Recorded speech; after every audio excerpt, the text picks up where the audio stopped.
안녕하세요. 현저타임입니다.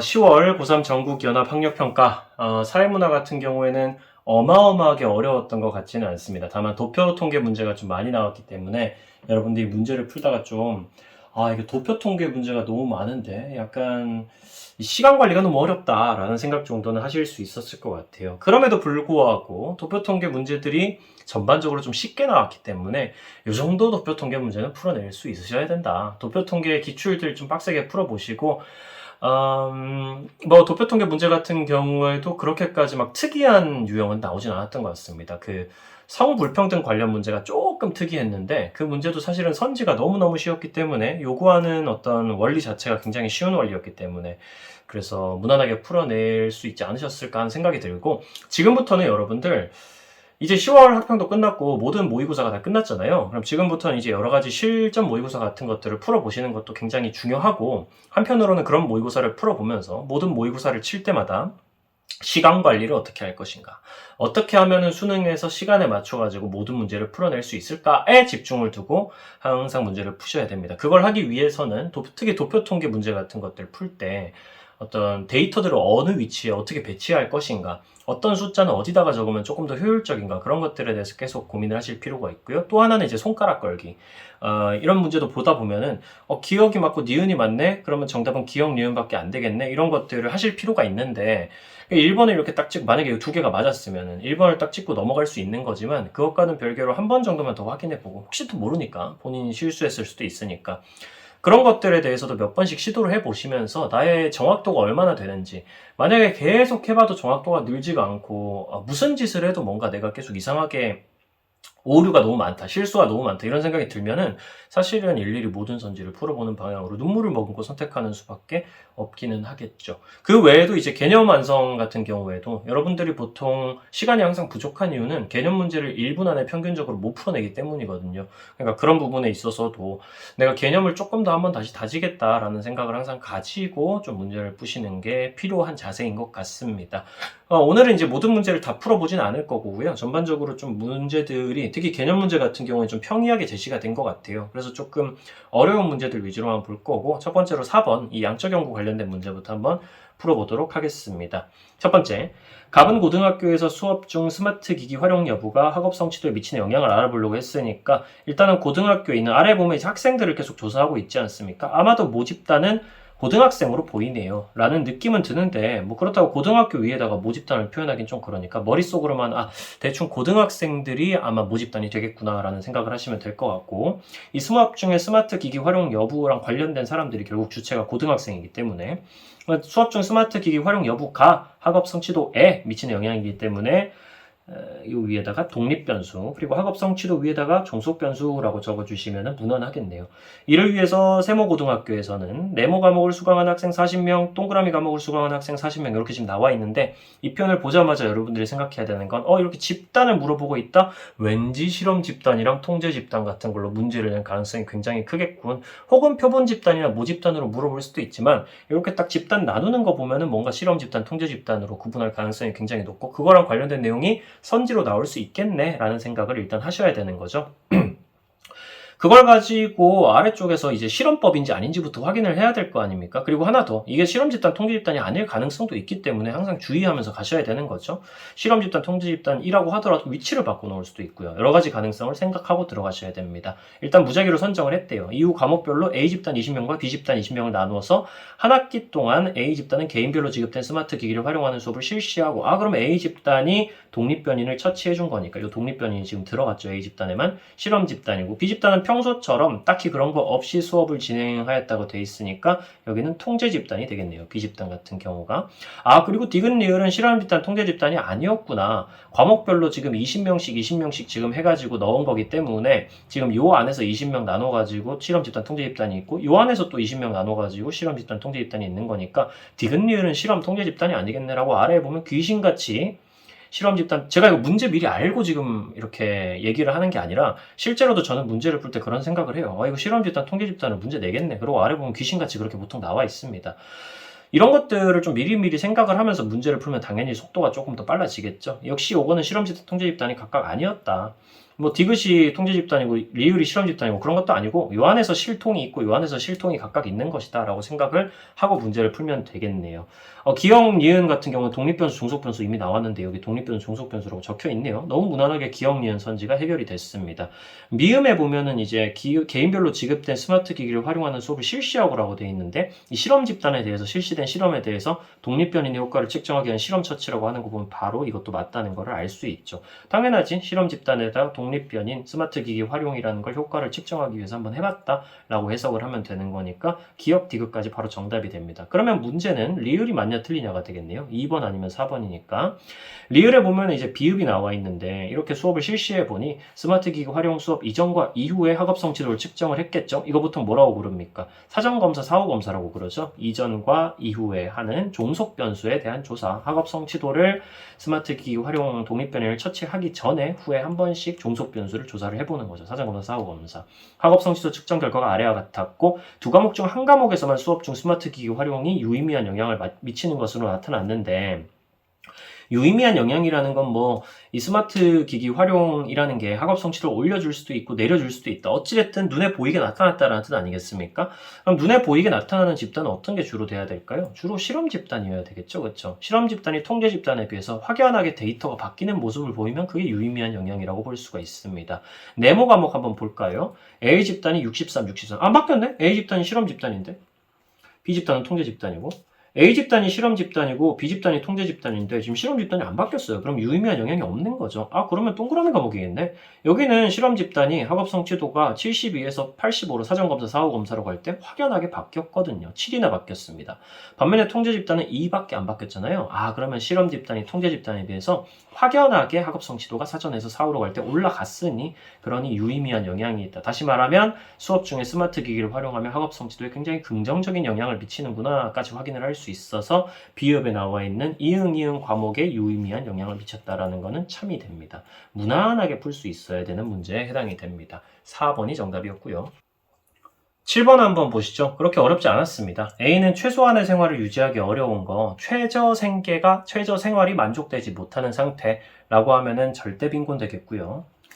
B는 사회 구성원이 누리는 일반적인 생활 수준, 다른 사람들이랑 비교해봤을 때 중위소득이 몇 프로에도 못 미친다 이렇게 하면 상대 빈곤이 되겠죠.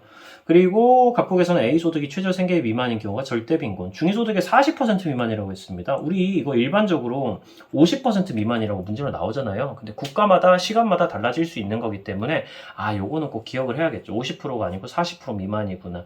그림은 각국의 전체 가구 중 A에 해당되는 절대 빈곤에 해당되는 가구의 비율을 기억으로 표시를 했고 그럼 여기가 절대 빈곤 율이네요.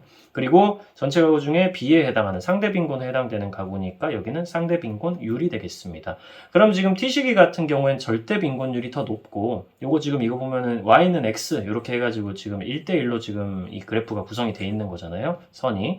그러면 지금 여기 같은 경우에는 절대 빈곤이 뭐 한 26쯤 되는데 상대 빈곤은 딱 봐도 10도 안 되니까 절대 빈곤이 더 높은 시기고 이때는 상대 빈곤율이 더 높은 시기라고 생각을 하시면 되겠네요.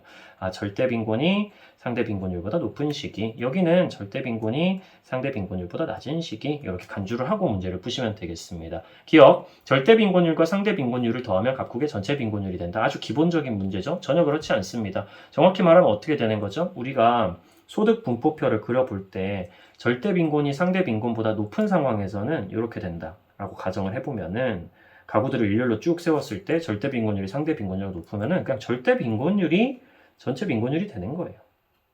그냥 전체 빈곤율. 둘 중에 높은 값이 그냥 전체 빈곤율이 된다고 생각을 하시면 됩니다. 두 개를 더해가지고 막 여기에 전체 빈곤율이 있는 게 아니란 뜻이죠.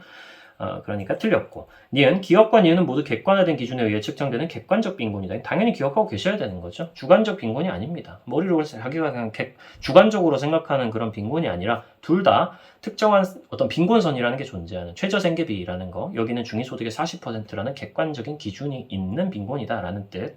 디귿 T시기에는 A이지만 B는 아닌 가구가 있다라고 지금 돼 있는데 T시기 같은 경우에는 A 절대 빈곤이지만 상대 빈곤이 아닌 가구가 있다라고 했는데 T시기가 이거죠. 지금 절대 빈곤율이 상대 빈곤율보다 높잖아요. 그러면 여기 있는 친구가 바로 여기에 해당되는 친구인 거죠. 여기에 있는 친구, 여기에 있는 친구. 절대 빈곤 선보다는 낮아가지고 절대 빈곤에 해당되지만 상대 빈곤에 해당은 되지 않는 상대 빈곤 선보다는 더 높은 위치에 있는 이 친구. 절대 빈곤이지만 상대 빈곤이 아닌 가구가 있다라고 표현을 할 수 있고, 대신에 상대 빈곤이지만 절대 빈곤인 가구는 상대 빈곤에는 해당되지만 절대 빈곤에 해당 안 되는 가구는 여기 존재할 수가 없죠. 상대 빈곤한 가구들은 모두 절대 빈곤선 밑에 있기 때문입니다.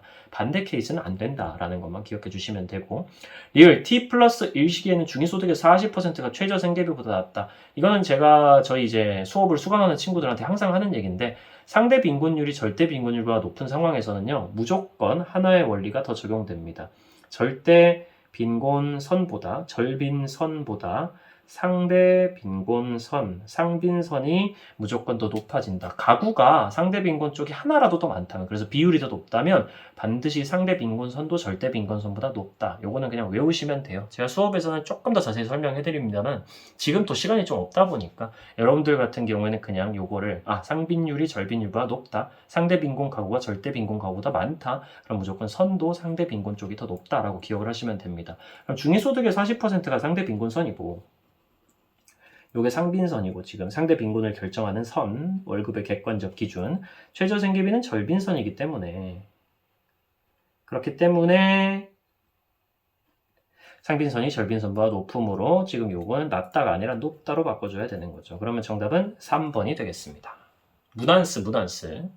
8번입니다. 이 사회 집단과 조직 관련한 문제 같은 경우에는 이번에 6평, 9평에는 그렇게 자세하게 나오진 않았던 걸로 제가 기억을 하는데, 이번에 10월 학평에 좀 구체적으로 좀 나왔죠. 제가 항상 수업 시간에 그려주는 표랑 똑같이 생겼네요. 공식 조직이 있고 자발적 결사체가 있고, 비공식 조직은 원래 자발적 결사체의 한 종류다라고 얘기하는 벤 다이어그램을 지금 표현을 하고 있습니다. 제가 수업 시간에 많이 강조하는 게 여기 A, B, C, D에 각각 어떤 친구들이 들어간지 정확하게 알아야 된다는 거. 여러분들 제가 그냥 지금 기억나는 대로 말로만 한번 해볼 테니까 이미 알고 있었는지 한번 체크해 보세요. 여기 어떤 애들이 들어갈 수 있는지 제가 간단하게 한번 정리해 드리겠습니다. 여기는 이제 회사나 군대나 회사 내 팀이나 군대 내 뭐 조직이나 학교라든지 대학교라든지 학교 안에 있는 학과 이런 것들이 종합적으로 들어갈 수 있다고 생각을 하시면 돼요. 왜 요 A 위치에 공식 조직에 해당하는 학교, 회사, 군대 등은 자발적 결사체에는 해당 안 되는가 라고 물어보면, 자발적 결사체는 일반적으로 자발적으로 신념에 따라서 모인 사람들이 돈 때문에 모이는 거라든지 혹은 강요 때문에 모이는 게 아니라 자기가 원해가지고 자발적으로 온 친구들이 있는 곳이 자발적 결사체인데, 회사, 군대, 학교는 다 그런 곳이 아니잖아요. 돈 때문에 왔거나 강요 때문에 왔거나 둘 중에 하나겠죠.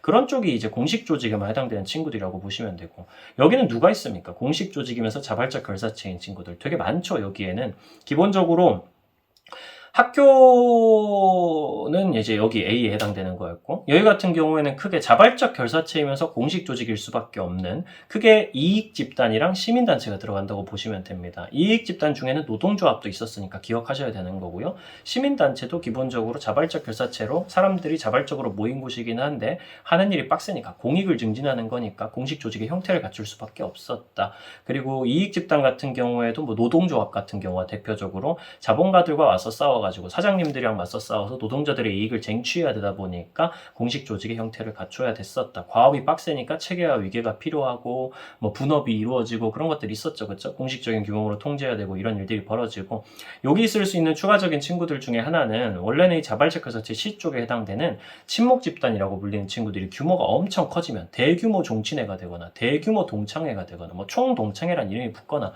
그러면 이제 원래는 친목을 목적으로 했지만 관리해야 되는 회원들의 수가 어마어마하게 많아지면서 되게 빡세지면서 일종의 공식 조직의 형태를 갖추게 되는 모습도 나타낼 수 있다는 거.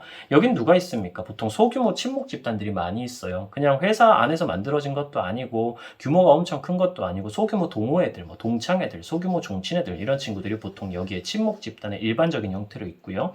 비공식 조직은 이런 친목 집단들이 이 회사 안이나 학교 안으로 들어가면 되죠. 사내 동호회, 학내 동호회 뭐 이런 것들이 이 안에 들어간다고 보실 수 있겠습니다. 그럼 하나씩 체크해보죠. 노동조합은 A가 아니라 B 위치에 있는 거고, 방금 설명드린 바에 따르면 동네 조기 축구에는 C에 해당된다. 조그맣잖아요. 그렇죠? 그리고 회사 안에 있는 것도 아니고요. 학교 안에 있는 것도 아니고, 그럼 C에 해당되는 거는 맞겠네요. 라고 생각을 하지만 어쨌든 틀린 선지.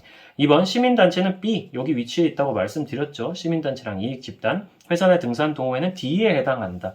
회사 내 등산 동호회니까 비공식 조직이네요. 공식 조직 안에서 공식 조직의 구성원들에 의해서 만들어졌고 한편으론 1차 집단에 해당되는 비공식 조직에 해당이 된다. 2번이 정답. 3번 A는 B와 달리 공식적 규범과 절차가 체계화됐다. 어쨌든 A, B 둘 다 공식 조직이잖아요. 이건 공식 조직의 특징이에요. 공식적 규범과 절차를 통해서 통제를 한다. 그리고 체계화가 돼 있다까지도 다 공식 조직의 특징이기 때문에 달리가 아니라 가치로 바꿔주셔야 되겠다는 사실. 4번 B는 C와 달리 가입과 탈퇴가 자유롭다. C나 B나 둘 다 자발적 결사체잖아요. 원래 자발적 결사체가 가입과 탈퇴가 자유롭기 때문에 가치로 바꿔주셔야 되겠다는 거. 5번 D는 A와 달리 형식적이고 수단적인 인간관계가 지배적이다. D 같은 경우는 비공식 조직인데 원래 비공식 조직은 1차 집단 아니겠습니까? 이거 1차 집단이에요. 기억하셔야 됩니다. 친한 친구들의 모임. 2차 집단은 공식 조직이고요. 자발적 결사체는 2차일 수도 1차일 수도 있었습니다. D는 A와 달리 비공식 조직은 공식 조직과 달리 형식적이고 수단적인 인간관계. 이거는 2차 집단의 특징이거든요. 2차 집단의 특징이기 때문에 A가 오히려 D와 달리 이렇게 바꿔주는 게 맞겠죠. 이렇게 하면은 맞는 선지가 됩니다. 이렇게 바꿔보는 연습은 항상 해 두셔야 되는 거고요. 정답은 2번.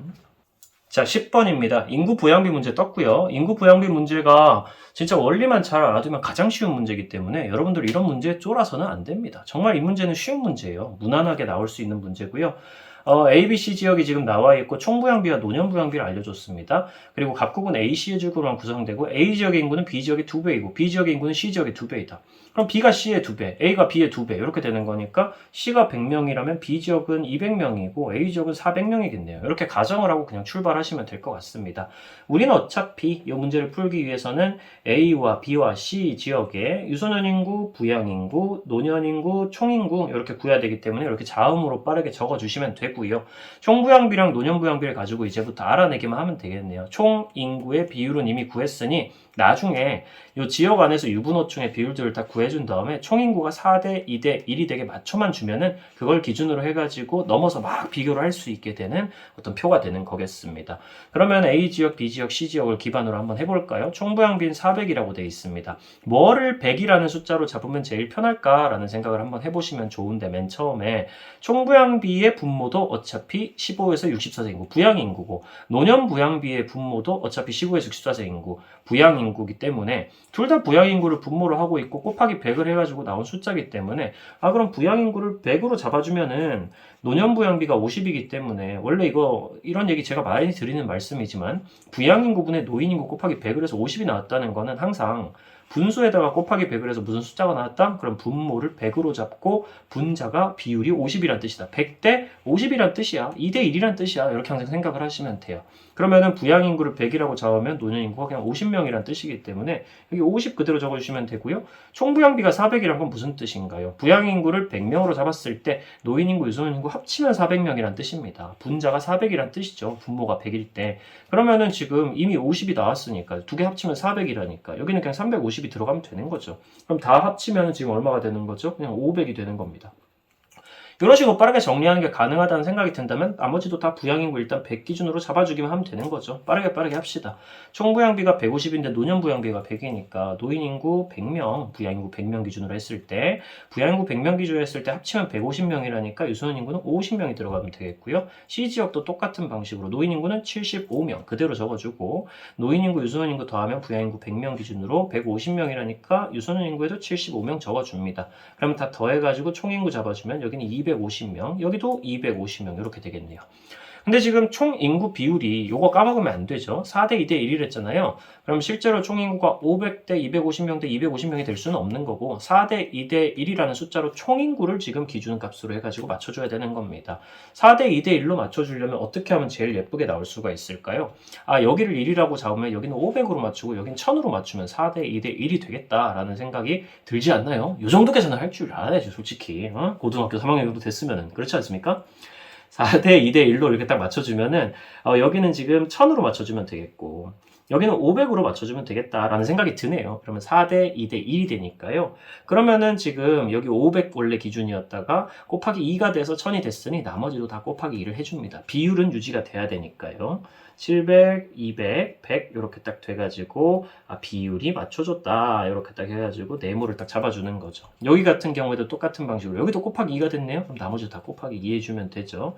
여기는 100, 200, 200 이렇게 맞춰주면 비율이 맞춰줬다. 이렇게 딱 돼가지고 총인구가 4대 2대 1로 이렇게 지금 연결시켜준 친구들이 다 인구를 직접 비교할 수 있는 친구들 되겠습니다. 그럼 그걸 가지고 선지를 풀어보면 전혀 어렵지 않을 거예요. 각국의 총부양비는 300이라고 지금 얘기를 하고 있습니다. 300이라는 걸 어떻게 풀어내면 될까요? 총부양비라는 게 원래 부양인구분의 유소년인구 더하기 노인인구 곱하기 백간값이니까 빠르게 이걸 계산을 해가지고 생각을 해도 크게 상관없는 거죠. 그렇죠? 그냥 금방 해버립시다. 그냥 부양인구는 다 더하면 500명. 그 중에서 유소년 인구와 노인 인구를 더한 값을 지금 분자로 잡아줘야 되는 거니까 여기는 지금 700명, 100명, 75명 이렇게 지금 다 더해주면은 875명인가요? 875명 더하기 여기 100명, 200명, 75명 하면 375명이잖아요. 그러면 실제로 몇 대 몇이 되나요? 500 지금 보죠. 875명이랑 375명이랑 더하는 거니까 1250명이 되나요? 1250명? 맞나? 나 계산 틀린 거 아니야?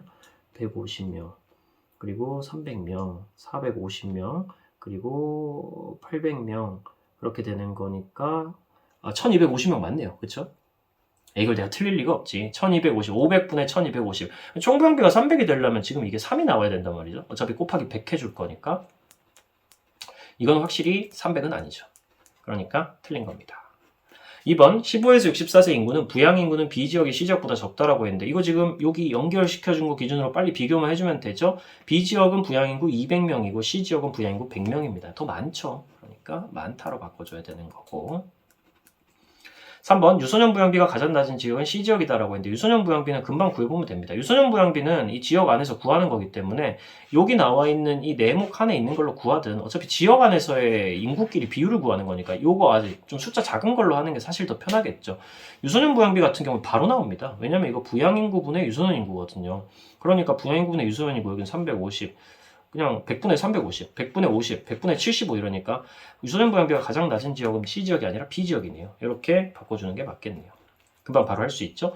지역별 인구 중 65세 이상 인구가 차지하는 비율은 B지역이 가장 높다라고 지금 얘기를 하고 있는데 지역별 인구 중 65세 이상 전인구 중이죠. 전인구 중 65세 이상 인구가 차지하는 비율 전체 인구 중에서 노인 인구가 차지하는 비율 요거 지금 총인구가 500, 250, 250으로 지금 원래 비율이 맞춰져 있었는데 요것만 250으로 맞춰주면 금방 나오는 거죠. 요거 250으로 맞춰주면 여기도 25가 될 겁니다. 2분의 1, 2분의 1씩 될 거니까 25, 100, 75 이렇게 비교를 하면은 당연히 A지역이 가장 낮고 B지역이 가장 높은 게 맞는 거죠. 노인의 비율이 250분의 25, 250분의 100, 250분의 75이기 때문에 그냥 B지역이 바로 가장 높다라는 게 나오는 거죠.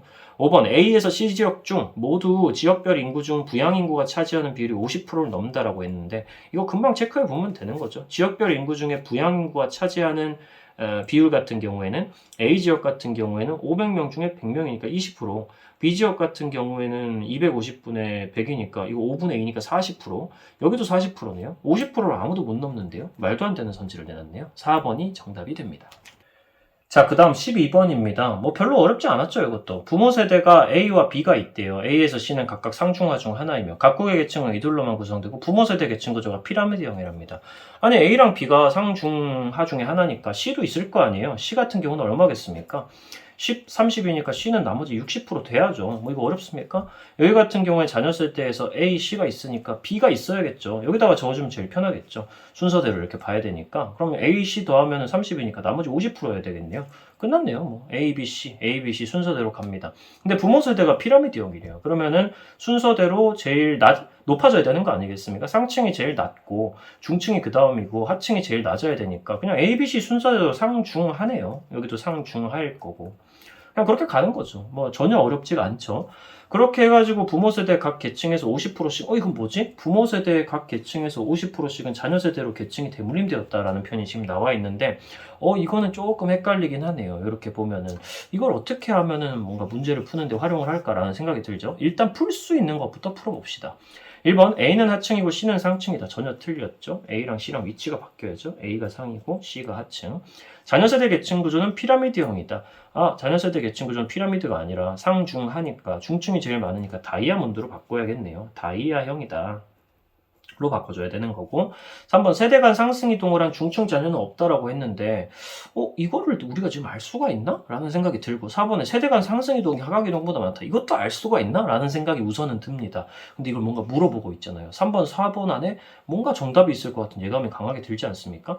5번 보세요. 자녀 세대는 부모 세대와 달리 개방적 계층 구조가 나타난다. 이거 어떻게 알아요? 자녀 세대가 부모 세대는 뭐 폐쇄적이고 자녀 세대는 개방적이다. 이거는 계층 구조만으로는 알 수가 없습니다. 애초에. 그렇기 때문에 개방적 계층 구조 나타난다, 안 나타난다 이런 건 알 수가. 개방적 계층 구조는 어떻게 판단하는 거예요? 수직 이동이 쉬우면 개방적이라고 그러고 수직 이동이 거의 닫혀 있으면 폐쇄적이라고 그러는 거예요. 근데 지금 이것만 가지고는 엄밀히 말하면 알 수가 없죠. 자녀 세대 안에서 뭐 세대 내 이동이 어떻게 이루어지는지, 부모 세대에서 세대 내 이동이 뭐 어떻게 이루어지는지 잘 모르니까요. 여기는 엄밀히 말하면 세대 간 이동만 나타나 있기 때문에 뭐 잘 알 수가 없죠. 이 안에서 세대 내들끼리 어떤 식으로 이루어지는지는. 확실한 건 자녀 세대가 부모 세대보다 사회 통합이 유리하다, 안정적이다, 중층이 더 많기 때문에 이런 얘기 정도까지만 할 수 있는 겁니다. 그럼 다시 3번, 4번으로 돌아와가지고 이걸 어떻게 풀지? 라는 생각이 드는데 약간 이런 느낌으로 물어보는 문제 같은 경우에는 이렇게 표를 그려가지고 풀어보시면 좀 더 명확하게 나올 겁니다.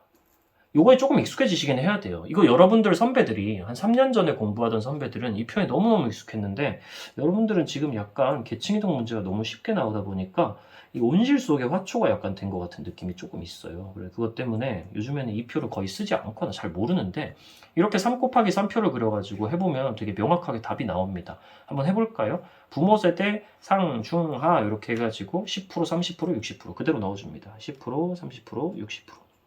자녀 세대도 상중하 해가지고 20%, 50%, 30%를 넣어줄 거예요.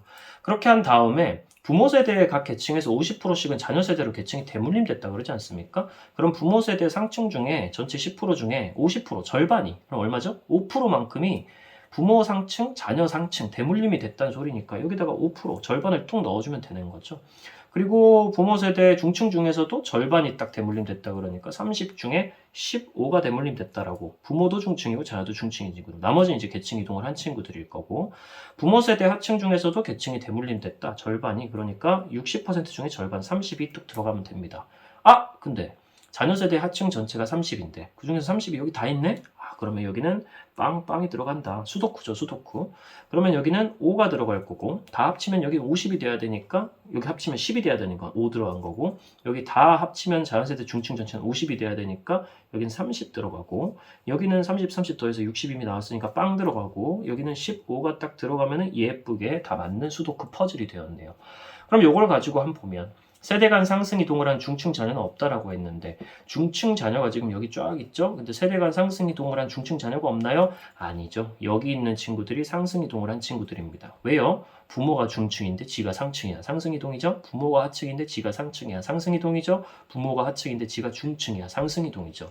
없는 게 아니라 분명히 있죠. 그것도 꽤 많이 있습니다. 전체 중에 30%만큼이나 있네요.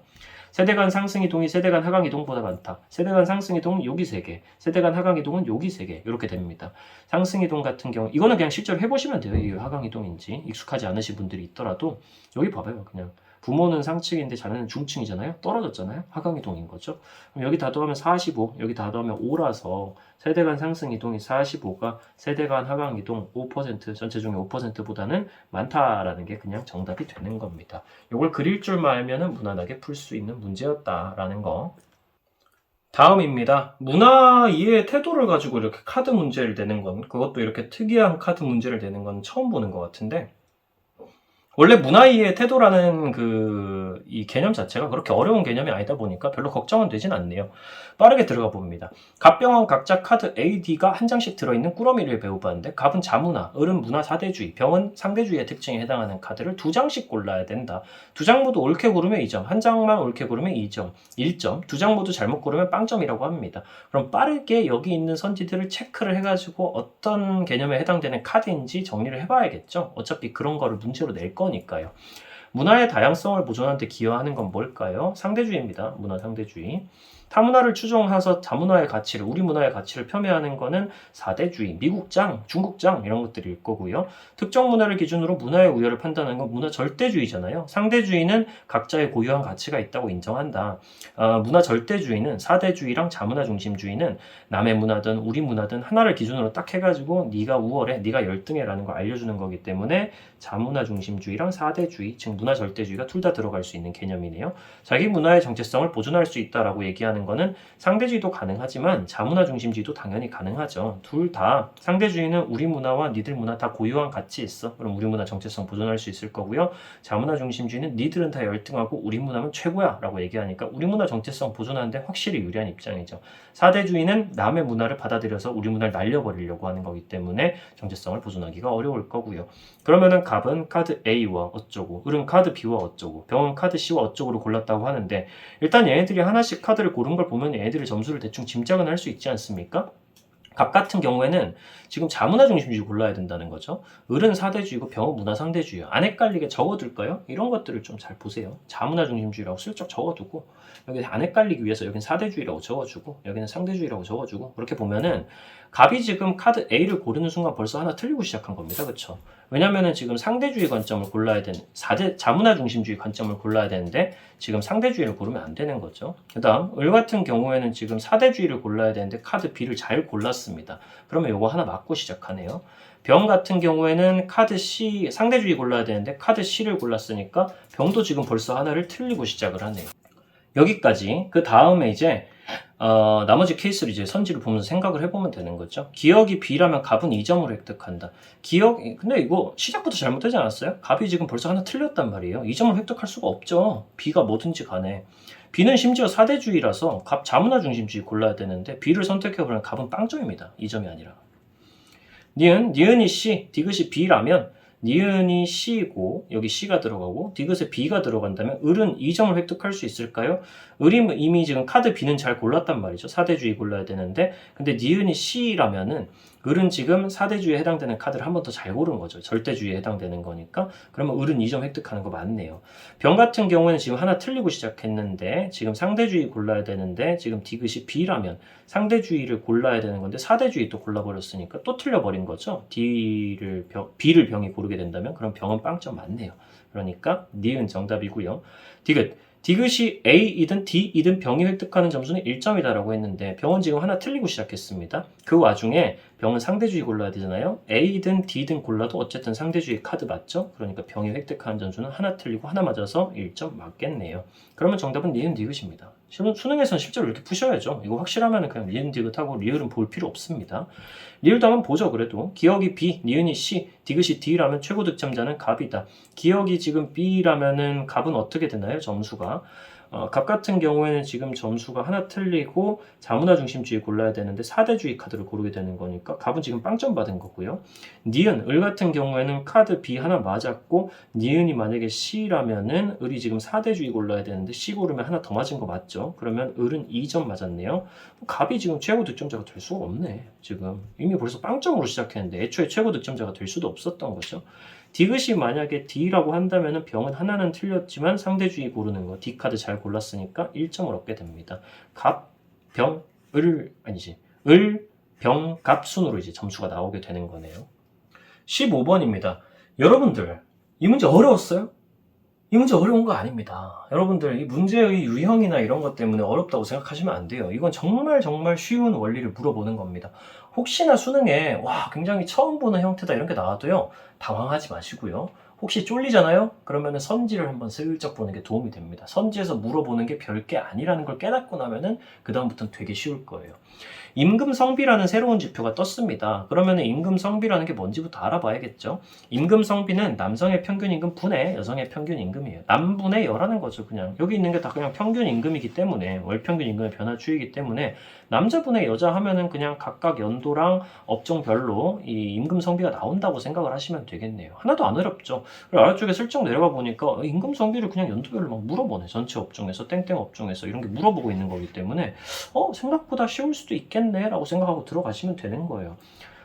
전체 업종이랑 땡땡 업종에서 여기 나와 있습니다. 이거 뭐 가중평균 쓰라는 것도 아니고요. 그냥 전체 업종, 땡땡 업종 나눠가지고 해놓은 거죠. 예를 들면 뭐 여기 세모 업종도 있고 업종은 이거 두 개밖에 없다 이러면 가중평균의 원리가 적용이 돼버릴 수도 있는 거지만 그런 식으로 문제를 내지 않았네요. 일부러 좀 쉽게 내려고 했는지 그렇습니다. 왜냐면 이번에 또 도표가 좀 많았기 때문에 난이도 조절을 좀 하려고 그랬던 것 같아요.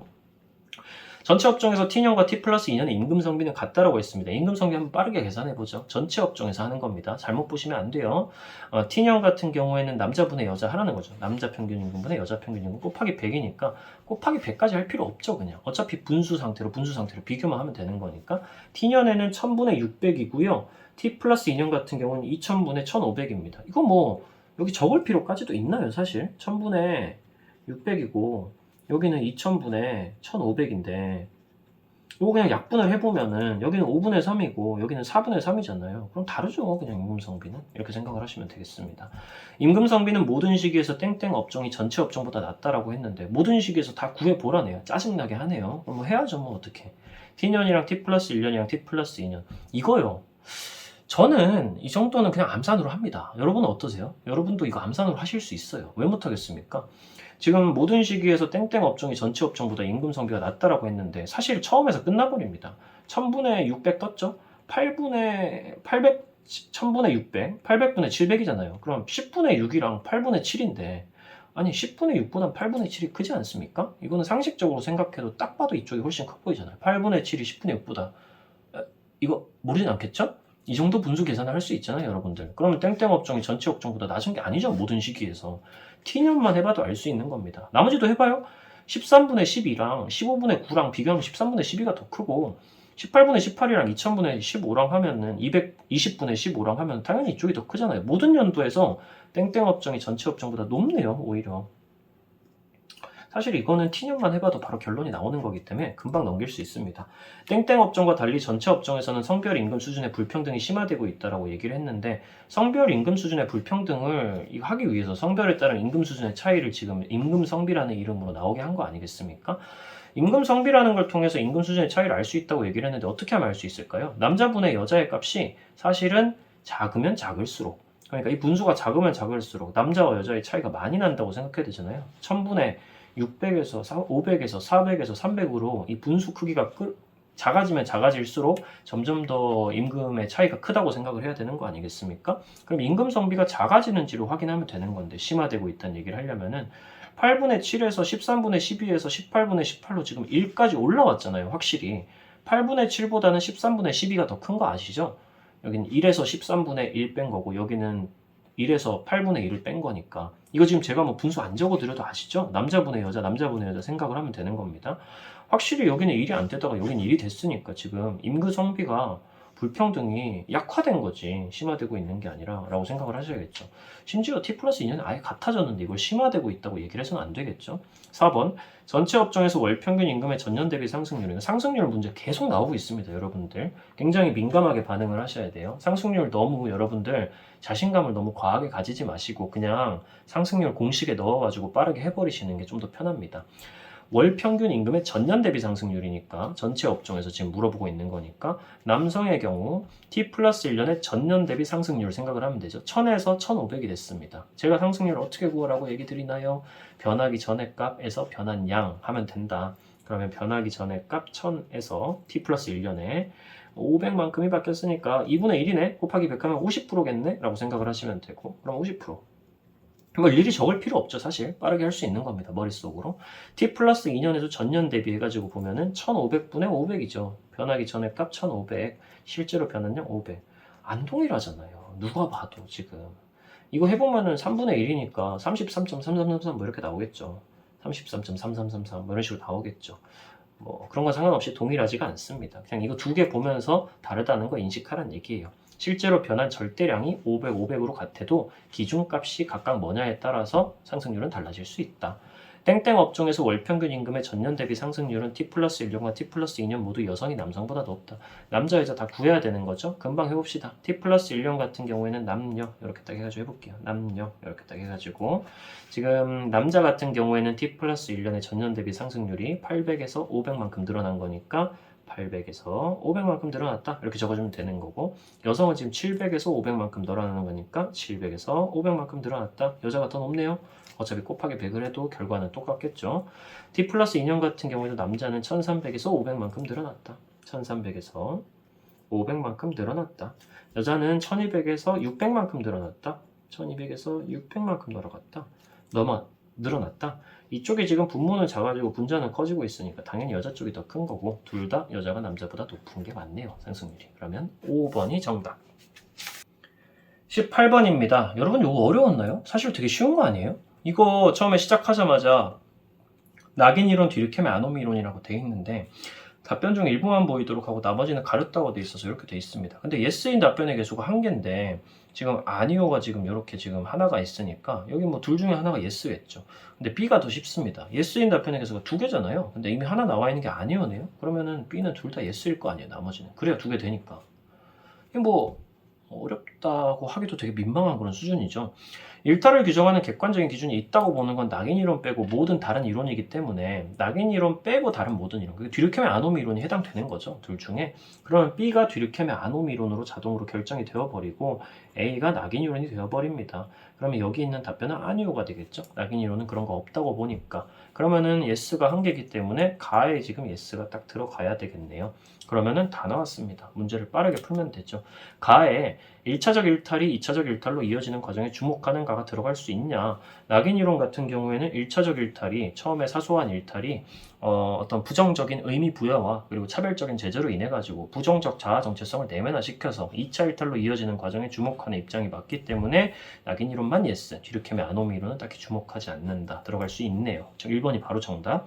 실제 수능에서는 1번 찍고 바로 넘어가셔야 됩니다. 확인만 한 번 더 해보고. 2번, 나의 문화적 목표와 제도적 수단 간의 괴리라는 걸 일탈 행동의 원인을 보는 건 머튼의 아노미 이론이잖아요. 그러면 나에는 둘 다 아니오가 들어가야 되는데 한쪽에 예스가 들어가 있으니까 탈락입니다. 이거는 머튼의 아노미 이론이다. 머튼의 아노미 이론이랑 뒤르케미 아노미 이론은 항상 구분하셔야 되는 겁니다. 이건 머튼의 아노미 이론이고요. 뒤르케미 아노미 이론은 아노미 상태를 문화적 목표와 제도적 수단 간의 괴리라기보다는 지배적인 가치관의 혼란 상태, 지배적인 가치관이 사라져버려서 여러 다른 가치관들이 다투고 있는 혼란 상태, 그래서 개인들이 혼란스러워서 일탈 행동 발생, 이렇게 보는 거죠. 3번, B는 뒤르케미 아노미 이론은 일탈 집단과의 교류로 일탈 행동을 학습한다. 학습, 사회화 이런 거 강조하는 거는 차교론이잖아요. 틀렸고. 4번, 낙인 이론은 뒤르케미 아노미 이론과 달리 사회 구조적 차원에서 일탈 행동의 원인을 설명한다. 사회 구조적 차원, 거시적 관점. 거시적 관점 중에서도 일탈 이론에 많이 등장하는 건 기능론. 기능론은 아노미 이론 이렇게 생각을 하셔야 되는 겁니다. 그러면 위치가 뒤바뀌어야죠. 뒤르케미 아노미 이론이 오히려 낙인 이론과 달리 그렇게 본다. 일탈 행동에 대한 대책으로 A는 낙인 이론은 사회 규범의 통제력 회복을, 뒤르케미 아노미 이론은 낙인에 대한 신중한 접근을. 아시죠? 위치 바꿔야죠. 요거 두 개 위치만 바꿔주면 맞는 선지가 되겠습니다. 20번입니다. 요거 되게 무난했죠, 사실은. 그냥 일반적으로 나오는 이 중복수급자랑 관련된 문제였는데 그 자체도 되게 쉽게 나온 편 아닌가? 이렇게 말하면 여러분들한테 두드려 맞나요? 이 정도면은 저는 쉬웠다고 생각합니다. 솔직히 말하면. 딱히 뭐 지금까지 나온 기출 문제들을 잘 학습한 친구들이 봤을 때는 뭐 그렇게 어려울 필요가 있었나. 다만 그래요. 허들 정도는 하나 있었다고 말씀은 드릴 수 있겠네요. 뭐 이 부분, 뭐 이거 B지역의 A지역의 3배다 뭐 이거 가지고 풀어내는 부분 정도 제가 한번 설명을 드려볼 테니까 이게 왜 무난한지에 대해서 제 설명을 들으면서 좀 이해를 하시고 아 이런 무난한 문제를 다시는 틀려서는 안 되겠구나 라는 생각을 좀 해주셨으면 아주 좋겠네요. 땡땡 연금을 받고 있으면 내 세무 연금을 받지 못하나요? 라고 지금 돼 있는데 원래 이 연금이나 연금이라는 개념은 이게 뭐 사회보장제도든 공공부조등 상관없이 원래 사보, 공부, 사서는 다 중복 수급이 가능합니다. 그렇죠? 결론부터 말씀드리면 받을 수 있대요. 세무 연금의 기본적인 수급자 선정 기준은 연령과 소득 인정액이라는 표현이 나왔잖아요. 소득을 어느 수준 이상으로 벌면은 못 받고 소득이 인정액 이하로 내려가야지 받을 수 있다. 이렇게 얘기하면 선별적 복지라는 뜻이죠.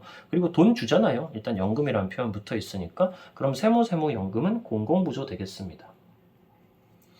만 65세 이상이면서 소득 인정액이 기준금액 이하이면 세무연금을 받을 수 있어요. 이건 뭐죠? 세무연금? 소위 말하는 기초연금이라고 부르는 겁니다. 기초노령연금이라고 부르는 건데요. 만 65세 이상의 노인들 분 중에서 좀 이제 저소득 계층들, 그런 분들한테 드리는 연금이라고 생각하시면 돼요. 그럼 땡땡연금은 뭐냐? 가입자 고용주가 분담한다. 이거 끝났죠? 사회적 연대를 얘기하는 겁니다. 그러면 사회보험이에요. 우리도 내고, 우리를 고용하고 있는 고용주도 내고, 국가도 일부 낸다. 마련한 기금을 통해서 노령, 장애, 사망 이런 거에 대한 연금급여를 지급하는 거는 국민연금이죠. 그래서 생활 안정을 도모한다라는 표현까지 나왔고, 그럼 사보랑 공부로 지금 결정이 났습니다. 그리고 사보 공부의 중복수급자 비율까지 나와 있네요. 별로 뭐 기출문제를 풀어보셨다면 무난하게 접근을 할 수 있는 문제입니다. 여기서 여기 조금 어려울 수는 있어요. 사실 각국은 AC 지역으로만 구성되며 땡땡연금과 세모연금의 중복수급자의 수는 B지역의 A지역의 3배이다. B지역의 A지역이 땡땡연금과 세모연금의 중복수급자의 숫자가, 실제 사람 숫자가 3배이다. B지역은 지금 10%라고 나와 있고 A지역은 5%라고 나와 있는데 실제로 수급자 수가 여기서 여기로 갈 때 3배가 된다는 뜻 아니겠습니까? 이 두 지역의 인구가 어떻게 맞춰지면, 몇 대 몇으로 맞춰지면 이게 3배가 될까요? 실제로 이쪽에. 비율로는 지금 2배인데? 이렇게 생각을 해보면 되는 거죠. 여기다가 실제로 이거 여러분들, 이런 문제를 풀 때는 너무 어렵게 생각하지 마세요. 그냥 수급자 수가 3배가 되게 맞춰준다고 생각을 하고 접근을 하세요. B지역이 이거 지금 최소 공배수로 해가지고 3배가 되게 하려면 제일 예쁜 수가 뭘까요? 30이 되고 이게 10이 되면 제일 예쁘지 않겠습니까? 딱 3배가 되잖아요. 수급자 숫자가. 그럼 B지역은 300명이고 A지역은 200명이면은 그러면 여기는 10명이 되고 여기는 30명이 되니까 3배가 맞춰지네. 그럼 A지역이랑 B지역의 인구 비율이 2대 3이군. 이렇게 생각을 하면 되는 거예요. 이거 어렵나요? 제가 방금 말씀드린 게? 3배가 되면 되는 거잖아요. 일단은 실제 수급자 숫자가 이 수급자 숫자의 3배가 되면 되는 거니까 사람 숫자를 3배로 맞출 수 있게 비율을 정하라 이거예요. 이게 300명이든 200명이든 뭐 3000명이든 2000명이든 비율만 맞춰지면은 어떻게든 3배가 된다. 이런 식으로 맞춰주기만 하면 되는 겁니다. 너무 어렵게 생각하지 마세요. 물론 미지수로도 할 수 있어요. 뭐 A지역은 A로 잡는다, 뭐 B지역은 B로 잡는다, 뭐 이렇게 해가지고 A 곱하기 0.05, B 곱하기 0.1, 뭐 이런 식으로 해가지고, 근데 그 0.05 A는 뭐 곱하기 3을 하면은 0.1B가 되니 뭐 이런 식으로 긴 여행을 떠날 수 있는데 방정식을 가지고 굳이 그럴 이유가 없다 이거죠. 그냥 이렇게 대충 맞춰주게 하면 그냥 되는 건데. 그러면 2대 3으로 정해졌습니다. A지역, B지역의 인구가. 문제는 이제 C지역이죠. 근데 그것도 할 수 있죠, 충분히. 왜? 중복수급자 비율들이 지금 전체까지 다 제시가 돼 있으니까. 여기는 뭐 여기 가려져 있고 여기도 여기 가려져 있어서 이거 가지고는 가중평균의 원리를 쓸 수가 없는데 여기서는 가중평균 원리를 쓸 수 있습니다. 어차피 중복수급자 비율도 분모가 뭐예요? A지역 인구 중에 중복수급자, B지역 인구 중에 중복수급자, C지역 인구 중에 중복수급자, 전체 인구 중에 중복수급자. 분모, A지역, B지역, C지역 인구를 더하면 전체 지역 인구가 되고 A지역 중복수급자, B지역, C지역 중복수급자 다 더하면 전체 중복수급자가 되고 원래 그게 가중평균의 원리가 성립하는 상황. 그러면은 거기서 쓰면 된다. 어떻게? B지역, C지역은 지금 10%로 똑같잖아요. 그러면 이거 두 개 묶어줍니다. 묶어줘요. A지역은 5%잖아요. 그러면 B지역, C지역을 중복수급자 비율을 합쳐도 어차피 10%가 나오겠죠? 요거 두 개끼리도 가중평균의 원리가 성립하니까 B 더하기 C지역을 하나 머릿속으로 만든다고 생각을 하면 돼요. 그러면 어차피 얘네들도 중복수급자 비율은 똑같이 10% 가중평균 원리 적용되면 똑같이 10%가 BC지역으로 나올 겁니다. 중복수급자 비율이. 그러면 A지역이랑 BC지역이 있고 전체가 9라고 생각을 하시면 돼요. 그럼 어떻게 되나요? 9, 5 이렇게 가중평균의 원리가 정립이 되니까 여기서 여기까지의 거리는 1이고 여기서 여기까지의 거리는 4니까 실제로 BC지역으로 4배만큼 더 가깝네. 그럼 BC지역이 A지역에 비해서 4배만큼 4대 1만큼 더 인구수가 많다는 거네. 근데 A지역이 지금 실제로 200명이라고 우리가 잡아놨으니까 그럼 여기는 800명이겠네. 그럼 C지역은 500명이 돼야 합치면 800명이 되겠네 라는 결론이 나옵니다. 그러면 전체 인구는 2, 3, 5 해가지고 1000명이 되는 거. 이렇게 푸는 방법이 첫 번째가 있습니다. 이렇게 푸는 게 훨씬 쉽죠, 사실은. 이게 가장 빠른 방법이고요. 이렇게 지역을 묶어가지고 생각을 하시는 거에 조금 익숙해질 필요는 있어요. 제가 조금 더 그냥 무난한 방법으로 풀어드리면 일단 A지역, B지역은 2랑 3으로 지금 나온 상황입니다. 그럼 여기다가 이렇게 하는 거예요. 이거 그냥 대충 적을게요. 2A로 잡고 여기는 3A로 잡습니다, 인구를. C 같은 경우에는 그냥 C로 잡을 거예요. 그럼 전체는 다 더하면은 5A 더하기 C라는 인구 비율이 나올 겁니다. 그걸 가지고 여기에 적용해가지고 그대로 문제를 풀어보시면 돼요. 이 A명 중에 5%니까 0.05를 곱해야 될 거고, 여기는 0.10을 곱해야 될 거고, 여기는 C에다가 0.10, 여기는 5A 더하기 C에다가 0.09 이건데, 어차피 우리 지금부터 방정식으로 만들 거니까 양변에 다 곱하기 100 한다고 생각하고 그냥 2A 곱하기 5 그러면 10A 더하기 3A 곱하기 10 30A 더하기 C 곱하기 10 10C는 다 더하면 수급자 수는 여기도 더하는 수급자 수 5A 더하기 C 곱하기 9 그러면 45A 더하기 9C 이렇게 나올 것이다. 복잡하죠? 짜증나고. 사실 이게 훨씬 쉽죠. 근데 이렇게 하는 게 제일 안정적이긴 합니다. 어떤 상황에서도 풀 수 있는. 그러면 여기 40A니까 여기로 넘겨주면 5A만 남고요. 요거는 여기로 넘겨주면 C만 남죠. 5A는 C다. 이렇게 나오는 거죠. 그러면은 지금 5A는 C니까 지금 C가 지금 A 지역의 5배라는 뜻이 되는 거죠. C는 그냥 5A로 바꿔주기만 하면 되겠네요. 그럼 2대 3대 5 지금 이렇게 나와가지고 전체는 10 이거 똑같이 나올 겁니다. 방정식으로 해도 그렇게 어렵지 않죠. 이 방법도. 하지만 이쪽이 훨씬 더 빠르다는 사실을 염두에 두고 계셔야 된다는 거. 그러면 그걸 가지고 2대 3대 5가 이미 나온 상태이기 때문에 그걸 가지고 문제를 풀면 별로 어렵지 않죠. 기억 같은 경우에는 어떻게 구하는 게 빠를까요? 물론 이거 이렇게 하셔도 됩니다. 여기는 200명 중에 20%니까 40명, 여기는 60명, 뭐 여기 전체는 250명, 그러니까 뭐 40명이랑 60명이랑 250명에서 빼주면 150명이니까 500명 중에서 몇 프로가 되면 150명이 나올까? 뭐 30%구나. 뭐 이런 식으로 구해도 됩니다. 이렇게 하는 것도 금방 할 수는 있죠. 어차피 수급자 숫자 다 더하면 전체 수급자 숫자가 나와야 되니까 그런 식으로 푸는 거죠. 그렇게 할 수도 있는데 사실 조금 더 빠른 방법이 하나 있다면 이것도 묶어주는 겁니다. 이런 식으로. 20, 20 이렇게 묶어줘요. 그러면 합쳐서 A, B 지역을 더해진 20%의 수급자 비율을 가진 땡땡 연금에, 사회보험에 그런 지역이 나오는 거죠. C 지역은 우리가 모르지만 확실한 건 뭡니까? 전체가 25%인데 A, B 지역은 500명이고 합쳐서 C 지역도 500명이니까 1대1 인구수가 똑같다. 그러면 전체 지역에서 거리도 똑같아야 된다라는 겁니다. 그럼 이 가중평균이 성립되기 때문에 그러면은 22, 25보다 작으니까 여기서 여기까지 거리 5, 여기서 여기까지 거리 5 하면은 기억은 30이 나올 수밖에 없게 되는 거죠. 그러면 기억이 30이네요. 지금 틀리고 시작하네요. 14가 아니니까. 그리고 세모 연금도 똑같은 방식으로 하시면 됩니다. 여기 같은 경우에도 이렇게 딱 묶어주면은 B 더하기 C 지역이 지금 15의 비율을 가진 지역으로 새롭게 탄생을 하잖아요.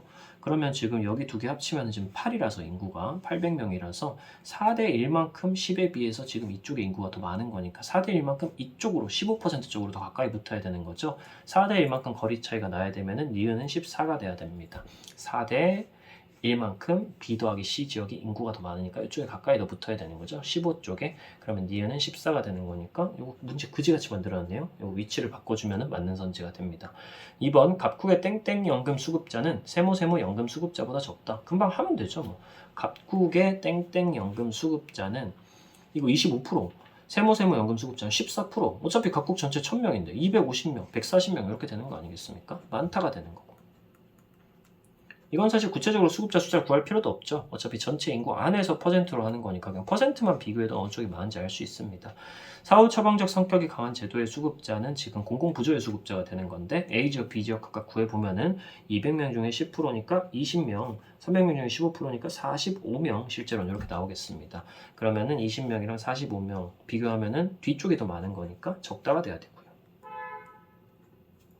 4번 강제가입 원칙이 적용되는 사회보험의 수급자는 B지역이 C지역보다 많다. B지역 같은 경우는 300명 중에 20%니까 60명, C지역은 500명 중에 30%니까 150명, C지역이 더 많다라는 게 되는 거죠. 그러면 적다가 맞게 되겠고요. 땡땡연금과 세모연금 중 떴다. 좀 어려운 선지. 어느 하나의 수급자도 아닌 사람은 C지역이 A지역보다 많다로 지금 얘기를 하고 있어요. 요거 같은 경우에는 벤 다이어그램을 머릿속에 살짝 떠올려 보시긴 해야 되는데요. 물론 익숙한 친구들은 사실 암산으로 풀어도 됩니다. 근데 좀 헷갈린다 이런 생각이 드는 친구들은 아무래도 좀 그리는 게 편하긴 하겠죠. A지역이랑 C지역 하나씩 벤 다이어그램을 빠르게 그려보면은 이렇게 땡땡연금 사보가 있고 공부가 있고 이런 식으로 그냥 간단하게만 그려볼게요. 이걸 머릿속으로 할 수 있으면 제일 좋은 거예요. 제가 머릿속으로 말로만 하는 거 한번 보여드리겠습니다. 어차피 이 어느 하나의 수급자도 아닌 사람들은 이 땡땡연금과 세모연금 두 개 중에 하나라도 수급받는 합집합을 전체 100%에서 뺀 걸 거야. 전체 100%에서 땡땡연금, 세무연금의 합집합을 빼면은 둘 중 어느 수급자도 아닌 사람들이 나올 거야. 비율이 나올 거야. 이렇게 생각을 하면 되고, A지역 같은 경우에는 합집합이 지금 두 개를 더한 다음에 중복 빼면은 그게 합집합이니까 20, 30 해가지고 더해가지고 30, 거기서 5 빼면은 25%, 100에서 이 합집합을 빼주면은 75%가 나올 거고, A지역에서는 75%, 사람 숫자 말하는 거 아니죠? 퍼센트입니다. C지역 같은 경우에는 30에서 15 더해서 10 빼주면은 지금 35%가 지금 합집합이 되는 건데, 100에서 35 빼주면 여긴 65% 이렇게 되는 건데, 실제로 A지역은 200명이고 C지역은 500명이니까 500명 중에 65%면은 325명일 거고요. 200명 중에 75%는 150명밖에 안 되니까 C지역이 A지역보다 많은 거 맞네요. 이런 식으로 그냥 머릿속으로 해버릴 수도 있습니다. 헷갈리는 친구들이 있겠죠? 벤 다이어그램에 익숙하지 않아가지고. 그런 친구들은 제가 지금부터 그리는 걸 보면서 머릿속에 이걸 떠올린다고 생각을 하시면 됩니다. 중복수급자가 A지역 같은 경우에는 지금 20%, 10%, 5%잖아요. 20%, 10%, 중복수급자 5%. C지역 같은 경우는 30%, 15%, 10%죠. 30%, 15%, 10% 지금 이렇게 나오는 거죠. 그렇죠? 그러면은 지금 여기 각각 이거 어차피 합집합 구할 때 두 개를 더한다. 그럼 여기 한번 겹치니까 빼준다. 그러면은 20이랑 10 더했다가 5 빼주면은 25%. 사실 뭐 이렇게 구해도 되고요. 여기 두 개 더하면 20% 나와야 된다. 여기도 5% 나와야 된다. 다 더하면 25%다. 그러면 여기 밖에 있는 애들이, 이게 지금 사보 공부 둘 중에 하나라도 적용받는 애들 전부니까 다 더하면 25% 나오니까 전체 100% 중에서 얘네 빼주면은 75%만큼이 둘 다 적용받지 않는 애들. 여기 같은 경우에 똑같은 방식으로 이렇게 해주면은 30에서 15 더하고 10 빼주면은 45에서 10 뺀 거니까 35. 여기 합집합이 지금 35가 나오니까 이거 다 더해도 그렇고, 그럼 밖에 있는 애들은 65%겠네. 전체 100% 중에. 그럼 실제로 A지역은 200명이고 C지역은 500명이니까 실제 사람 숫자는 여기는 150명이고 여기는 325명이겠네. 이렇게 나오는 거죠. 이쪽이 더 많네. C지역이 더 많네. 5번이 정답. 이런 식으로 됩니다. 이번에는 도표 문제가 많이 나와가지고 좀 힘들었을 텐데, 이 정도면은 진짜 쉽게 내준 편입니다. 여러분들 6평이랑 9평의 도표 문제 나온 것들 진짜 분석 빡세게 하셔야 돼요. 거기 거기 들어간 원리들이 어떤 방향으로 응용이 될 수 있을지에 대해서 고민해 주셔야 되고요. 마지막이긴 하지만 여러분들 중에서 목동이나 평촌에 살고 계신 분들이 계시다면 제 수업을 좀 들으러 오시면 목동 사과나무 학원이나 평촌 S1에서 제가 그런 것들이 어떻게 변형돼서 나올 수 있을지에 대해서 좀 자세하게 설명을 드릴 수 있을 것 같고요. 아직 공개되지는 않았지만 명확히 말하면 제가 내년에 또 인강에 데뷔를 하기도 합니다. 그래가지고 또 고2 분들이 혹시 이런 걸 또 분석을 열심히 하고 계신다면은 내년에 또 제 수업을 한번 들으러 오시면은 좋을 것 같기도 하고요. 여러분들 모두 화이팅입니다. 수능 얼마 안 남았기 때문에 마지막까지 집중을 하시면 사회문화, 생활관리 이런 과목들 점수 충분히 올릴 수 있어요. 절대로 좌절하지 마시고 이번에 조금 못 봤다고 해도 남은 시간 빡세게 하시면은 수능 때 충분히 더 좋은 성적 혹은 만점까지도 노려볼 수 있기 때문에 쫄지 마세요. 여러분들 화이팅입니다.